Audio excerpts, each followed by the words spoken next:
Hey Gold Medal family, it's your Kickmaster back with another video, and today I'm going to do a bit of a reaction video for you guys here.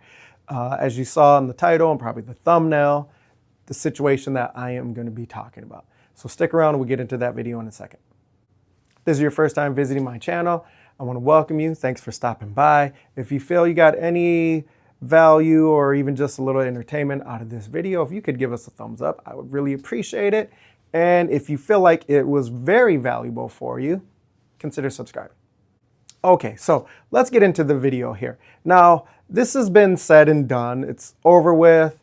The trial is done. What has happened has happened. I'm not here to give my opinion because it's done and over with. My opinion actually is going to be completely irrelevant right now. However, the reason I wanted to make this video was to kind of shed some light on where do we go from here? What can we do as people, as community, to help prevent situations like this from occurring again? Because regardless if you feel he was guilty, the jury was wrong, they were right, he's innocent, whatever it is, the case of the matter is somebody did lose their life in that situation. And that's what we want to try to prevent. So I'm going to cover 3 key points for you guys today, and things to consider or reconsider if you ever happen to be in a situation.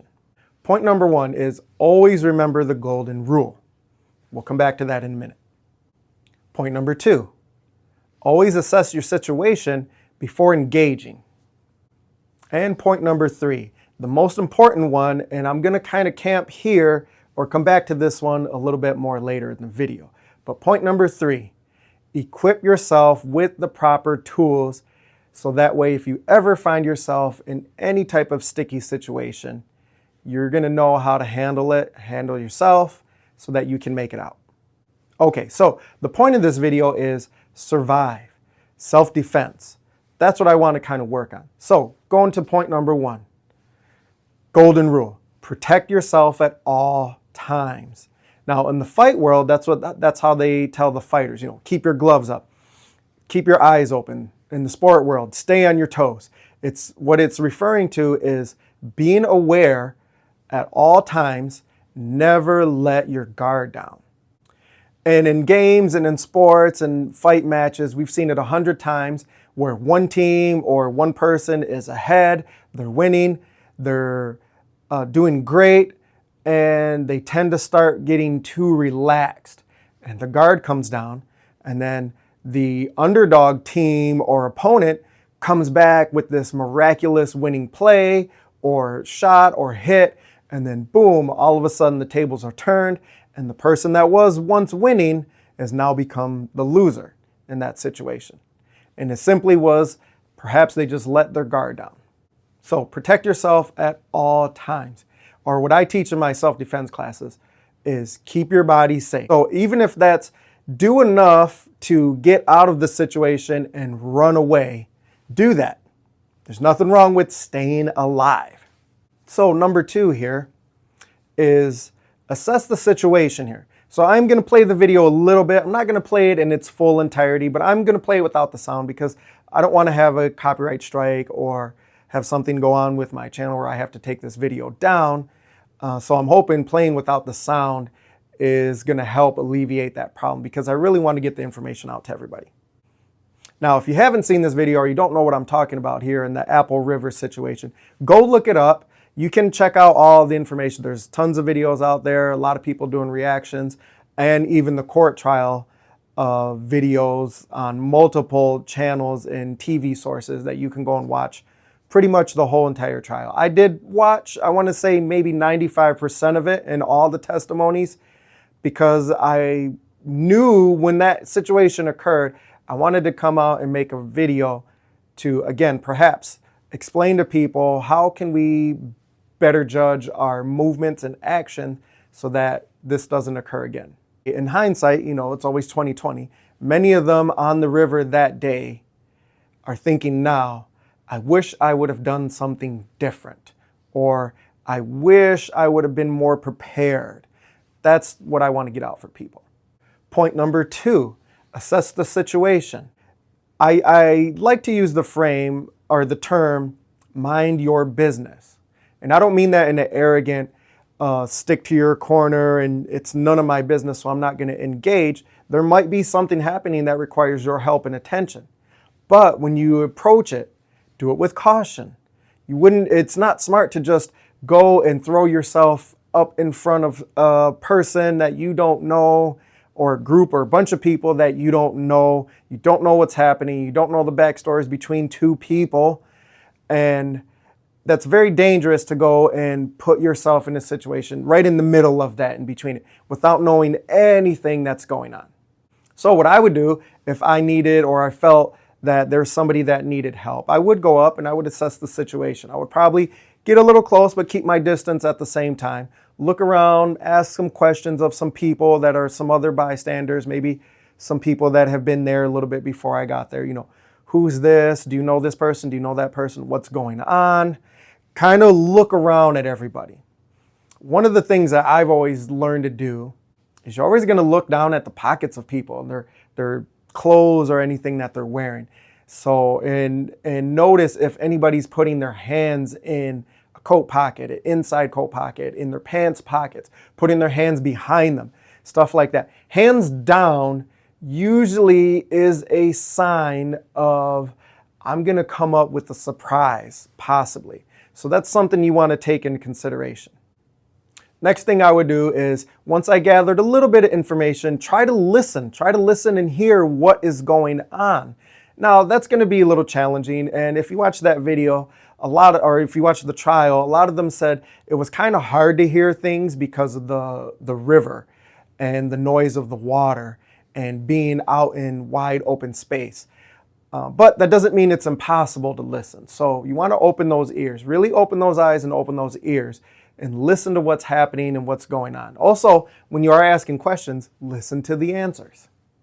And then if you've done a pretty good evaluation and assessment and you feel, okay, it's time to intervene, well then still intervene with caution. But I would say your goal probably is to just try to diffuse the situation. And usually the situations are arguing, yelling, loud voices.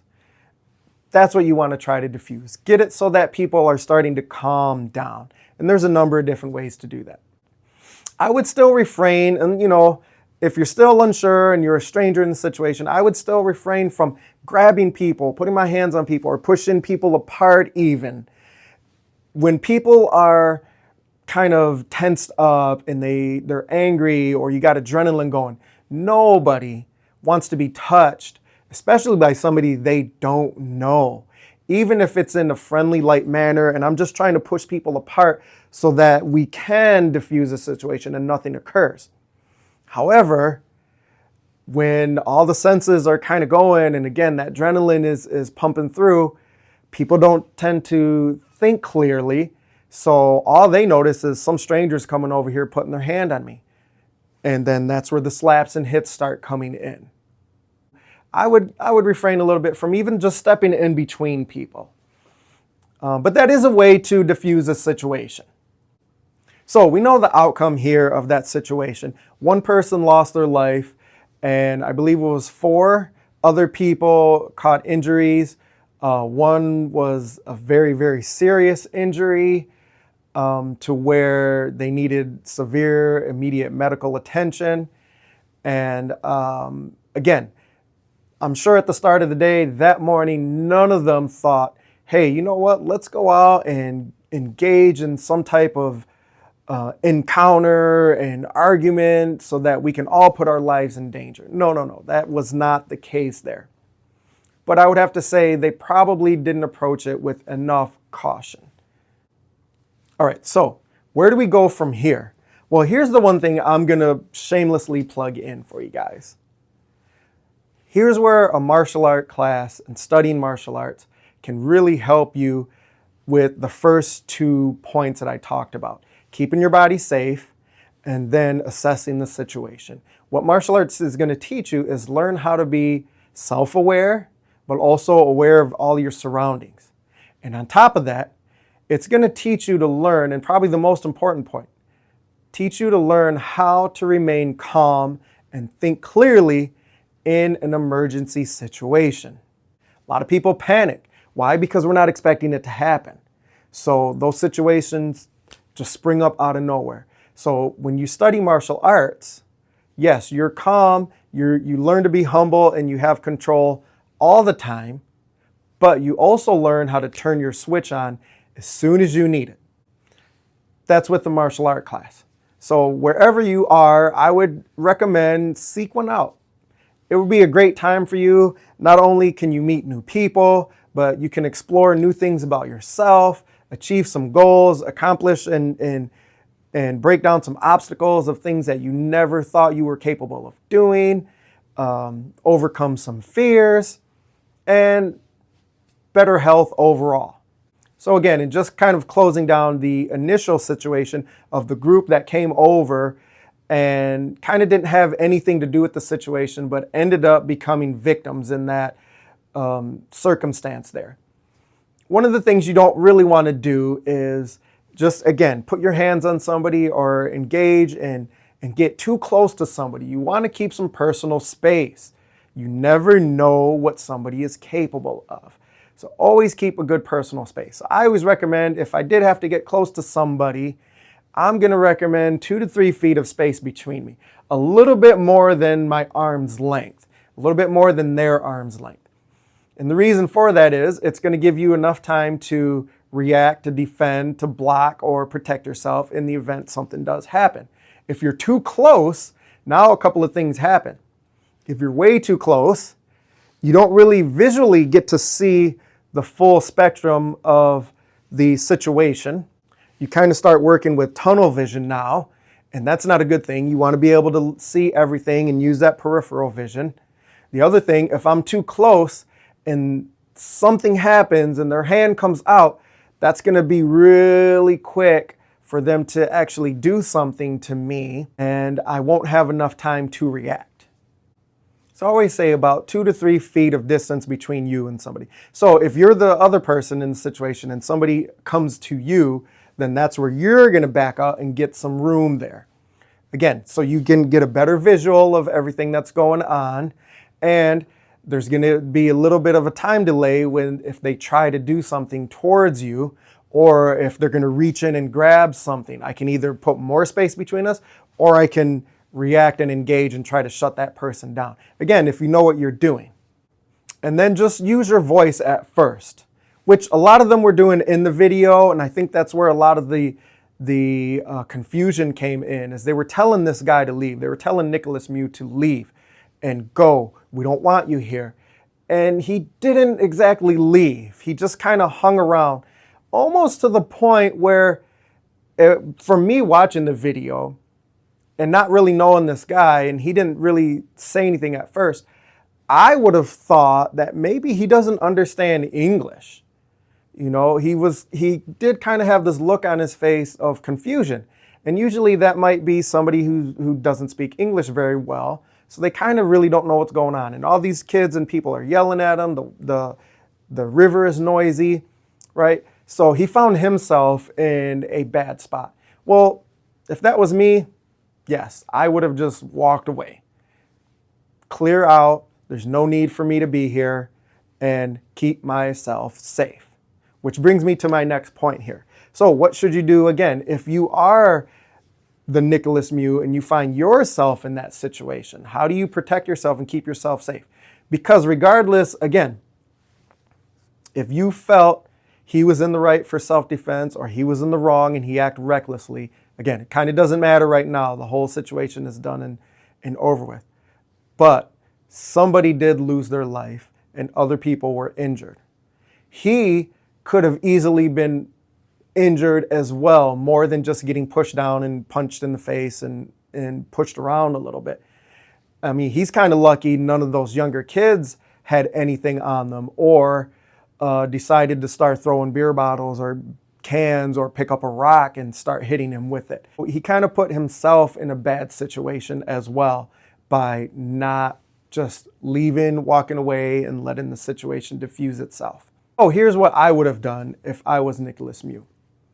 When everybody started coming up close to me, again, I would have worked and got some space.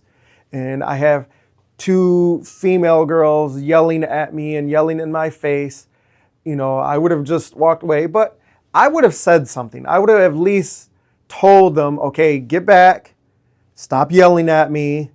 I would have used my voice or my words to try to diffuse the situation. So as somebody that is a martial artist, teach self-defense, one of the things you don't want to do, and I say this is funny, because martial artists, it's almost as if we train our whole life in hopes that this big event fight never happens.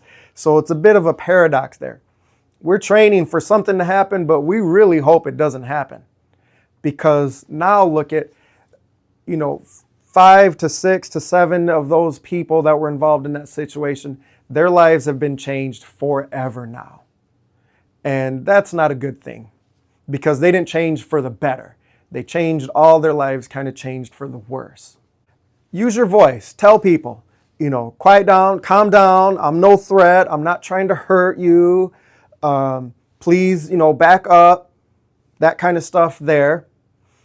Then if it's still escalating, they're not listening to you and they're still kind of engaging and getting close to you. Well, then now if he remembers or you remember, okay, I have a weapon in my pocket and I pull it out. Personally, I would have pulled it out and flashed it and kind of brandished it to let them know, like, hey, if you don't back up, you're gonna get hurt. And I really feel and think that had he done that, that may have caused everybody to say, okay, back up. This guy's a little bit crazy. He's got a knife here. We don't have anything. We're unarmed. Okay, so we're just gonna back up. And I kind of have a feeling or a good sense that the intensity level would have really dropped pretty quick. And he would have flashed the knife, would have put the blade out, and everybody would have backed up. At least they should have. I know I would if somebody was flashing a knife. I would back up again so I can get a better view and assess the situation in case he comes at me. So I would have flashed it. It would have kind of diffused. I would have left. Maybe he would have left too. Instead of grabbing it and just starting to, stab and poke at people. But again, this is just something for in these situations in the event that you find yourself in, a little bit different ways to think about it, right? Now, once he flashed it and everybody went away back to their own parties and camps and went on their business and again started minding their own business and having fun that day, maybe they would have called the cops on him. Maybe somebody would have went and called the cops on him. Cops would have came over and checked him out. And he could have thoroughly said, and I don't know what the laws are over there in Wisconsin, but he would have been able to confidently say, hey, there was a situation, they were getting close to me, they were yelling at me, and I pulled my knife out just to let them know, hey, if you guys touch me, if you get too close to me, you're gonna get hurt. I didn't want to hurt anybody, but I didn't want them to hurt me either. And that easily could have been resolved right then and there. Maybe he would have got a fine, maybe not. I don't know. I don't know what the laws over there in Wisconsin are. But 4 or 5 people's lives wouldn't have been injured that day. One person would still be alive.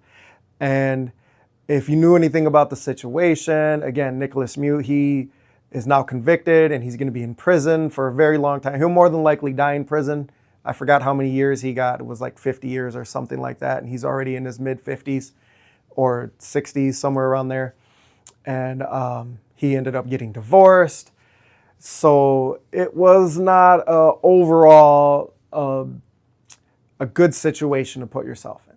Now, the last thing I'm going to leave you with here, you guys, is just always use your common sense. Again, common sense is not so common. So you want to be a good practitioner of using common sense. And I understand, I do get it. When situations happen, it's seconds, not minutes, maybe minutes. When something happens and you have microseconds to be able to resolve a situation, react, and do something. And again, here's where I'm going to talk about martial art class and the benefit of that. It's going to, again, allow you to think clearly. So even if it's 10 seconds, you have 10 seconds to make a decision of something, and maybe your life is in danger, you'll have the probability of making the best choice in that situation when you can think clearer than being panicked. Okay, guys, that's about all I have for this video right now. I could go on and on and on for days, right? We all could. Again, I wasn't trying to give my opinion on the situation here, but let me know what you think. If the jury was right, I am curious to know how you guys feel and what you guys think. I do know a lot of people felt the jury was wrong and he was only defending himself because these were a bunch of rowdy teenagers or young adults that, yes, could have made a man in his 50s feel very, very threatened and that his life was in danger. Of course, hindsight's 20/20, but go ahead and leave a comment down below. I'd love to know what you guys would think, and I'll catch you on the next video.